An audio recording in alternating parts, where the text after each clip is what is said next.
The Great Ocean Road is an iconic stretch of highway that hugs the southern coastline of Australia. You can cover it in one epic day trip, or take your time and do the drive over multiple days. There are so many incredible viewpoints, some are well known, others not so much. But there is so much to explore that I recommend you give yourself at least 2 to 3 days to do it properly. It all culminates with the famous 12 Apostles, which is one of the most incredible views to be found in this part of the world. But there are places to discover well beyond this that are equally impressive and far less crowded, but more on that later on.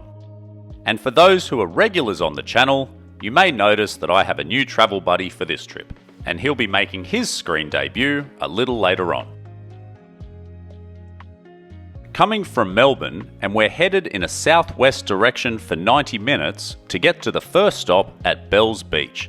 This is a well-known spot for hosting the Bells Beach Pro Surf event each year, and is the first glimpse of this southern coastline for this road trip. We hit the road after lunch, so we arrived pretty late in the day, but still saw plenty of surfers out there in the water at both ends of the beach.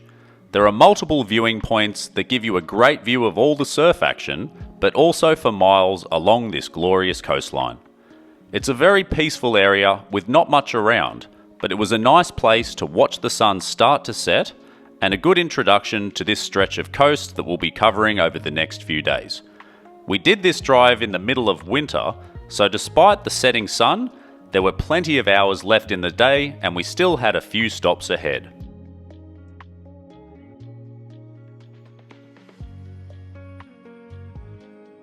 Not far down the road was the Great Ocean Road Chocolatieri and Ice Creamery, where I was eager to have an afternoon coffee and try out the gelato, while also stocking up on some sweet treats for the days ahead on the road. Inside is visually impressive, with colourful and tasty treats everywhere, as well as a few touristy items that make gimmicky souvenirs. As for the ice cream, it was decent but not mind-blowing, but we still left happy enough. When passing through the town of Anglesea, we noticed a small lookout on the side of the road. Here you can learn about the multiple shipwrecks that have occurred in the area, mostly through the 19th and early 20th century. But unless that's your thing, it's probably not worth the stop. There are far better views further down the road. Now that darkness was setting in, I booked a last-minute hotel in Aireys Inlet. Given that it was low season, it was very easy to find an affordable room, but in the summer months, you may not be as lucky, with accommodation filling up fast. I'll include links to everywhere that we stayed in the description, so you can check them out if you like what you see. Our first night in the Sunnymead Hotel was the nicest place that we stayed on the whole trip, and I couldn't recommend it highly enough.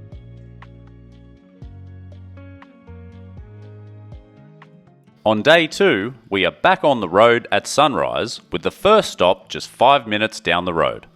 The Split Point Lighthouse and Lookout can get very busy during the day. At this early hour, there was no one else around except for a few locals out walking their dog. This saved us a lot of time, as there is limited parking available on site, and you can find yourself walking up a steep hill from the street outside the nearby parklands just so you can access the lighthouse. The round trip adding at least 15 to 20 minutes to your stopover. As for the lighthouse, those who grew up in the 90s may recognise the scene from the TV show Around the Twist. But nostalgia aside, it's a beautiful spot with multiple lookouts where you can view Castle Rock on one side and the Sentinel Rock on the other. If you're interested in exploring the inside of the lighthouse, you can jump on a group tour for just over $10. I'll also leave a link to the tour booking page in the description if you're interested in checking that out. There's also a nice beach just nearby, but it was too early and too cold for that. So we were back on the road in no time, headed towards the Memorial Arch, which is a memorial to the returned servicemen who helped build the Great Ocean Road in the years following World War I. This is another popular stopover, so we were happy to be there nice and early and before the car park gets busy. From this point, The Great Ocean Road becomes a lot more windy as it hugs the coastline. In some sections, you'll climb up to some impressive viewpoints with stunning scenery all around. I would encourage you to stop every time something catches your eye. This is difficult to do if you're only on a day trip, so do yourself a favour and give yourself plenty of time so you can go at your own pace along this beautiful stretch of highway. There are frequent stopping areas on the shoulder of the road. Some are very small, but most can accommodate enough vehicles given that most cars only stop for a couple of minutes to check out the view and then move on. Some of the highlights along this stretch of road up to Apollo Bay included Teddy's Lookout, which is just south of the town of Lorne, Mount Defiance Lookout, and the Cape Patton Lookout.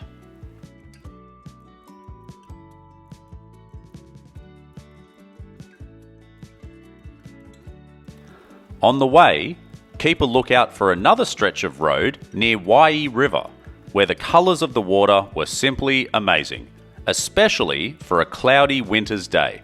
I can only imagine how much the water would sparkle under a summery blue sky. You can't go past Apollo Bay without stopping for a meat pie. There's a handful of bakeries on the main shopping street, and I am yet to have a bad pie here. While the coffee was not as impressive, it still paired very well with a vanilla slice. Just what we needed before heading away from the coastline to check out the Mains Rest Rainforest Trail. Here you'll find trees upwards of 300 years old, along a wooden boardwalk that's very easy to navigate. You can do a lap of this in 20 to 30 minutes depending on your pace, and there's only a slight incline in some parts of the walk. Some of the trees are incredible structures, not on the same level as somewhere like the Daintree Rainforest, but still a worthwhile stop nonetheless. Next, we took a big detour away from the main road, heading back towards the coastline and Cape Otway. Here you'll find another picturesque lighthouse surrounded by incredible views. But there are a few added bonuses this time. This is a popular whale watching spot, with the area to the right of the headland frequented by these giant mammals. We were lucky enough to see one when walking towards the lighthouse, but only for a brief moment. There is a viewpoint high on the hill where you get a clear view over this stretch of water, and we hung out there for a while with the camera ready, hoping to capture another one, but no luck. See anything? Nope. Right next to this spot is an old telegraph station, which looks more like an old machine gun bunker, but this was actually used just for communications rather than housing any kind of artillery. This area does require a lot more walking, but there's a cafe on site where you can have a coffee and some scones to recharge. There's also accommodation options and a camping ground just nearby. Oh, and keep an eye out for the local wildlife. And if you also look up, you might be lucky enough to spot a koala. We now had a solid 90-minute drive in poor weather to reach our accommodation for the night. This was a bit more low-key and away from the main road, and almost felt like a farm stay. It was very nice and quiet, and a great spot to relax for the evening. Unfortunately, due to the poor weather, it was absolutely freezing, so props to the working heater in the room, which really saved the day. But most importantly, it was only a 3 to 4 minute drive to the 12 Apostles, our first destination for the following morning. On the morning of day 3, we had a slight delay waiting for a thick fog to lift. The silver lining being that this usually means clear blue skies ahead, and we were not disappointed. We could not have asked for better conditions on arrival at this stunning location. Even with the later start, we arrived just after 9 AM and managed to beat the crowds. We had the viewing platforms almost to ourselves initially, with a steady stream of people also joining over the 40 minutes or so we spent there enjoying the views. The most iconic being towards the northwest, where you'll see all of those remaining rocky structures long into the distance as they get pounded by the cold, rough seas of the Southern Ocean. If you continue further along the trail to the Saddle Lookout, then you can also see the view to the southeast and 2 more of the Apostles. It is along this beach where the Gibson Steps are located that allow you to walk down to the beach level, and this would be our next stop. But first, let's just take a moment to enjoy this view a little longer.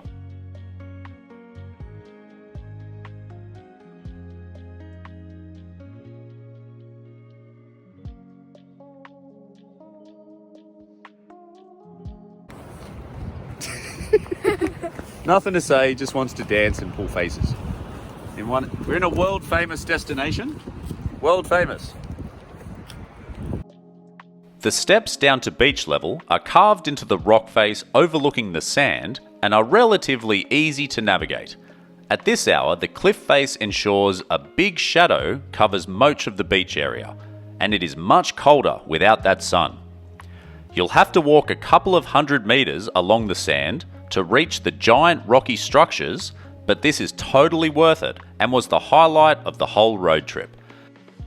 And from down on the beach, you can get right up close to these 2 Apostles, all the way down at the eastern side of the coastline. And maybe it's the freezing temperatures, but again, there is almost nobody here. And you can see the platform just up there, looking in the other direction, which is where we were earlier. But if you've got the time and you can make the walk, you can get right up close and personal, and I can tell you it is absolutely spectacular down here. I loved being able to look up at these rock formations rather than down, so I could fully appreciate the size of these things. I also enjoyed hearing the roar of the waves crashing in. Even though they were only small on that day, it was still quite rough. The whole experience was simply amazing. While the 12 Apostles are the pinnacle of the Great Ocean Road, even in this little corner there are tons of other sites to visit. Most are on the other side of Port Campbell, but there is one more to cover just nearby before we take a big inland detour. The Island Archway and Razorback is a worthy stopover and are very similar rock formations on a smaller scale. The Razorback was especially impressive up close, more so than it appears in this video. We'll be back to coastal features shortly, but we now took a detour along the 12 Apostles Gourmet Food Trail. This is a self-driving route that includes an incredible list of indulgent food stops right on the farm, including a cheesery, chocolate and fudge vendors, as well as distilleries, breweries and vineyards for those wanting a slightly different experience. The fudge tasting plate at Dairylicious Farm Fudge was a highlight, as were the scones at another nearby venue. I also recall on a previous visit leaving with an ungodly amount of cheese from the Apostle Way Cheese Farm. Highly recommended. That's $25,000 alpaca. You block that stuff. The Gourmet Food Trail is definitely worth at least half a day driving around some nice countryside while sampling all the local produce. But if you're staying nearby, I'm sure you could make multiple trips to various venues. Now, back to the coast. London Bridge was the next stop, and yes, it did fall down. The giant archway that was connected to the mainland until the bridge eroded to the point of collapse a couple of decades ago. What remains is still impressive, but that gap is big and the edges decisive. It must have been a hell of an event when it all crashed down. Next, we have the Grotto, a place where you are going to have to queue up if you want to take a decent Instagram-style picture. We didn't, but here it is. The reflection is very cool, but it's not the kind of place to hang around, especially with the constant line of people up and down the stairs, which is the only access point, waiting to snap that picture. We had one more big stop for the day, and it was a place I didn't know existed until we arrived, but it is almost as impressive as the 12 Apostles we saw that morning. The Bay of Islands is only 30 minutes further along the Great Ocean Road, but it's a lesser known gem. and it's a stop I've not seen on many of the day trip itineraries organised by tour groups. Another good reason to self-drive so you have that flexibility to go wherever you like. There is a sequence of smaller but similar rock formations scattered around the bay. It's another amazing spot with very few people here, which again could just be a winter thing. Another group at the lookout spotted a whale moments before we arrived.